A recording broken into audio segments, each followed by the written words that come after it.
The first 90 days of a client relationship is where impressions become outcomes. Today, we're going to talk about how to make your onboarding process so professional and engaging that clients can't help but talk about you. Impressions lead to trust, trust leads to advocacy, and it all begins in week one. Let's get started. This is The Rare Advisor, a show for financial advisors who want to build and grow their practice through the use of a business model supercharged by recurring and repeatable events. The Rare Advisor is brought to you by the Advisor Protocol Consulting Team at USA Financial.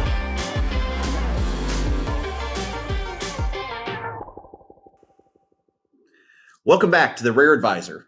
I'm your host, Grady, and today we're unpacking the first 4 weeks of a client relationship, why it matters, how it shapes perception, and how it sets the stage for referrals and introductions without even having to ask.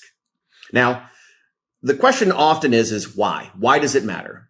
The problem is most advisors view onboarding as simply a transaction. It's something that is the end of the new process to onboard new assets or a new relationship. But your clients don't see it that way.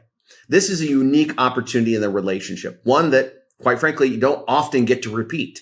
This is a defining moment in the relationship. This is your chance to create professional contrast, to create a heightened level of engagement, and to make an emotional impact.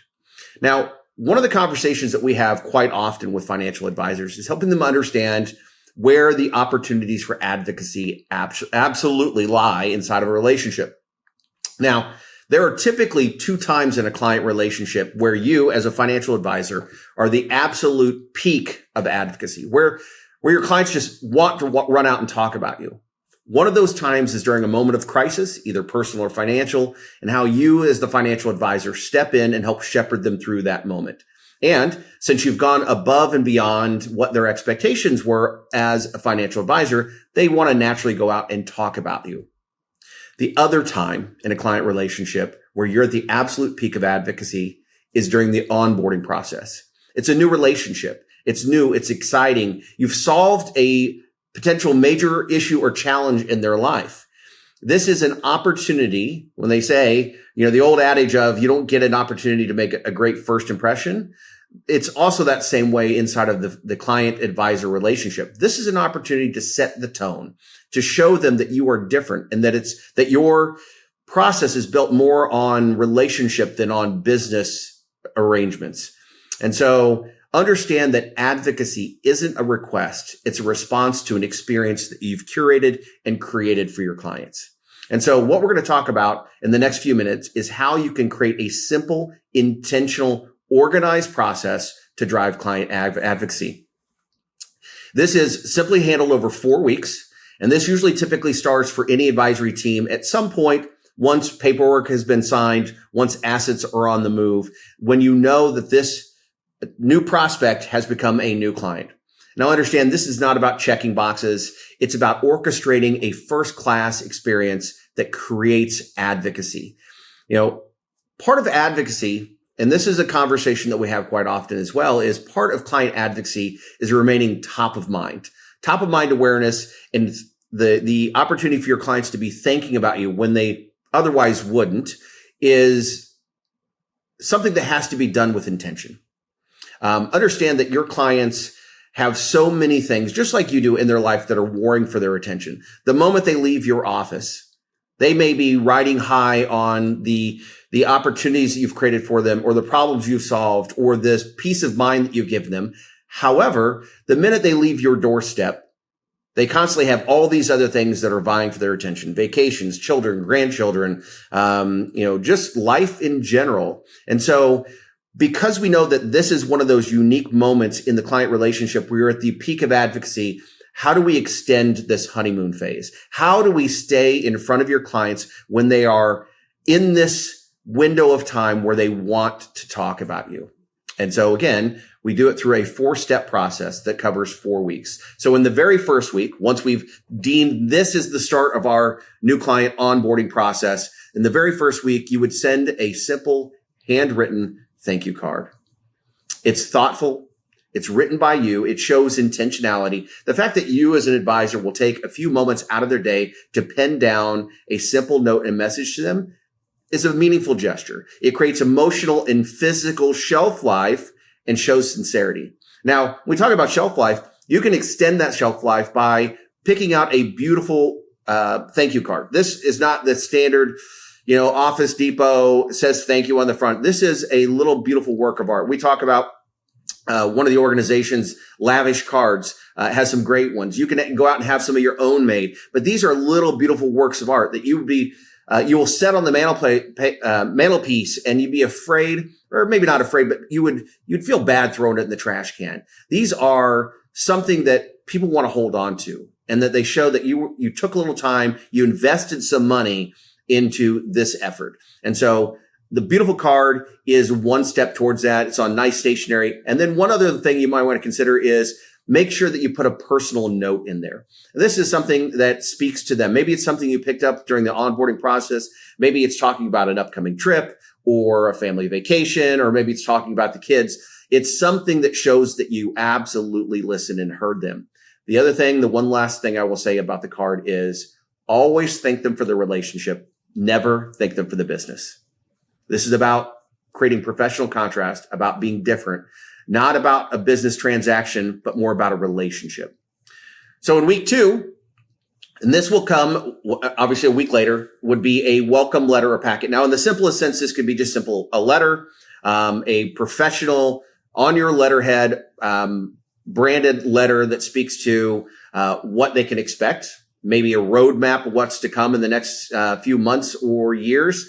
Contact information for key members of your team, maybe an overview of your services, and then maybe even a printed photo with team names and roles, phone numbers. I've had teams that have put QR codes on there that give quick access to websites and other elements.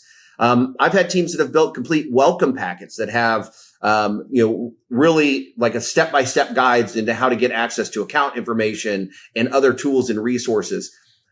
But remember, again, this is just another touch point. Don't think of it as checking a box. This needs to be professional done and done with intention. But this is another opportunity to create professional contrast, and it helps remove any ambiguity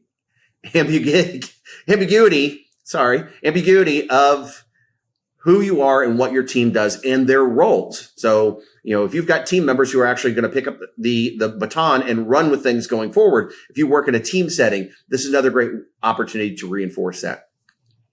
In the 3rd week, now this is where you can make the really big emotional impact. In the 3rd week, this is where you would introduce a tailored gift. Now, there is purpose to why the gift would fall into week 3.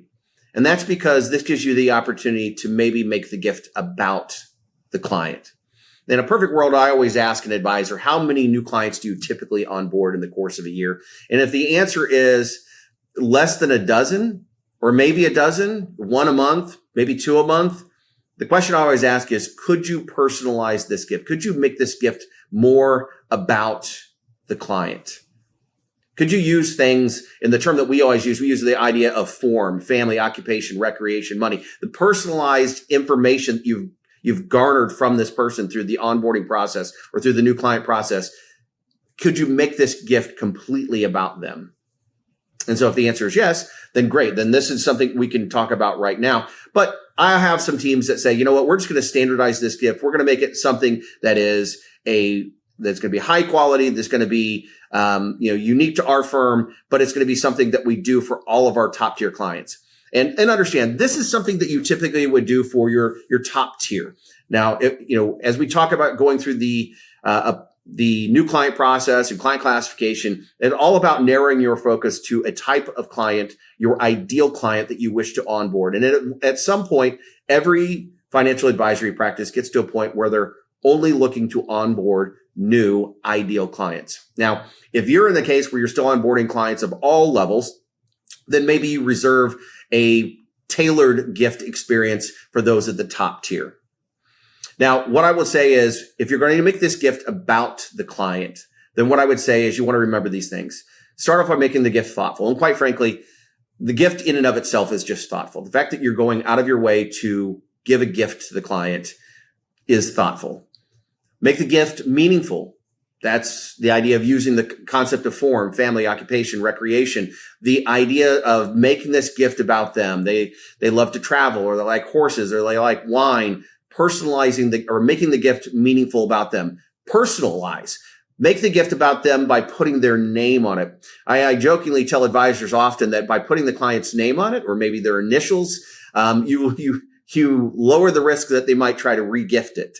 And at the very least, if they're going to regift it, if you put their last name on it, they're going to keep it in the family. And you get some shelf life out of it that way. And then lastly, what I would say is you want to make the gift lasting.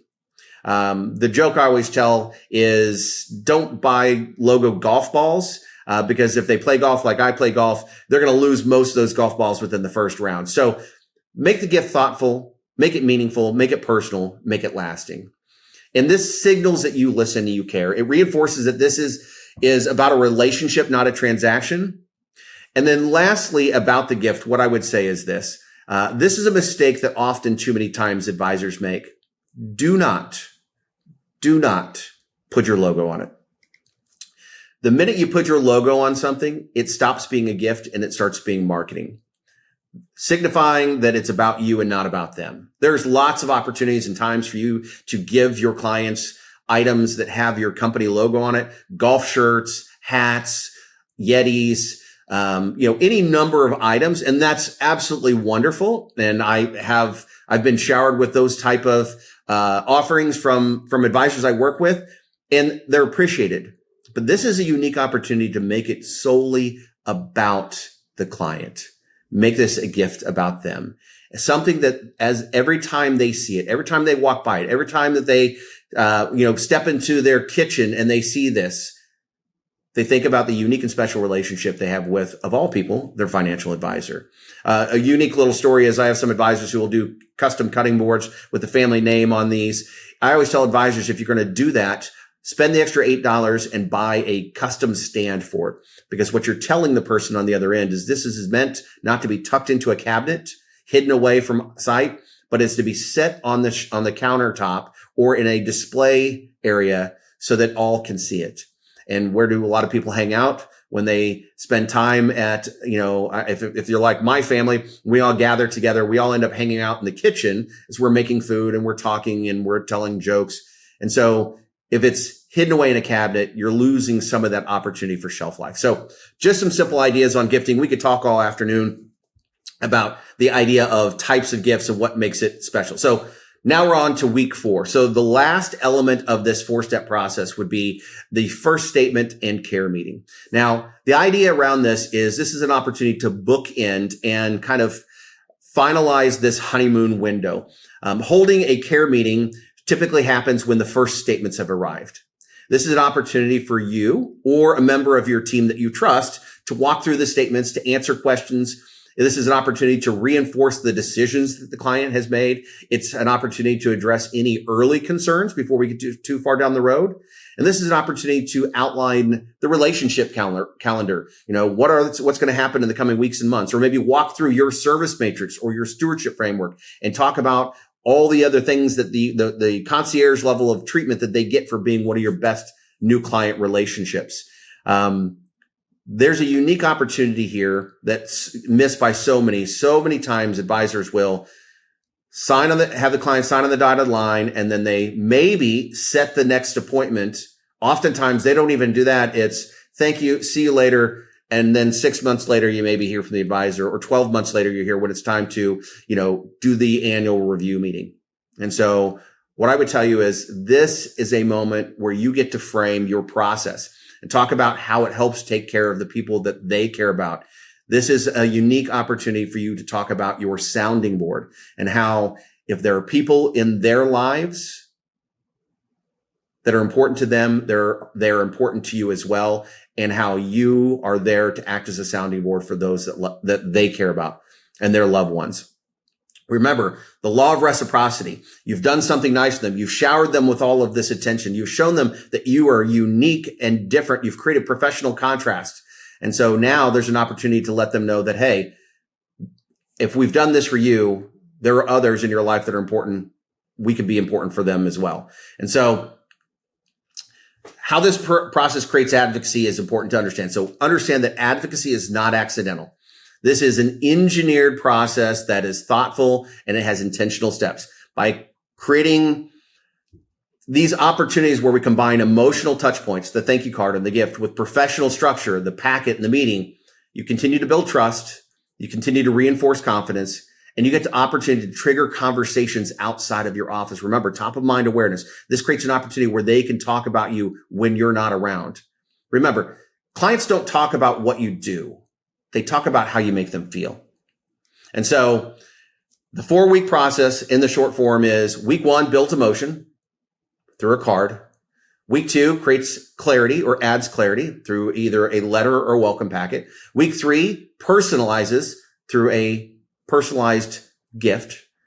Week 4 reinforces your process by reviewing the statements, reviewing your stewardship framework or service matrix, the client calendar, the relationship calendar, and reviewing the decisions they've made. Together, these build a client for life. And more importantly, they create an opportunity for advocacy by design. And so what I would challenge you to do is think about your own welcome process. Is it consistent? Is it personal? Is it strategic? If you like what you've heard today, remember, as always, like and subscribe. And as we always say, when the why is clear, the how becomes easy. So never lose sight of your why. This information is for licensed financial professionals only and is not intended for use in soliciting sales from the public. The views expressed represent the opinions of the presenter or their featured guest, not necessarily those of USA Financial or its affiliated subsidiaries. Industry references are generic and not intended to represent actions or beliefs of any individual or entity. Content is only presented to illustrate general principles, beliefs, or ideas and should not be construed as legal or regulatory advice. Trademark and copyright protected. USA Financial and Affiliates.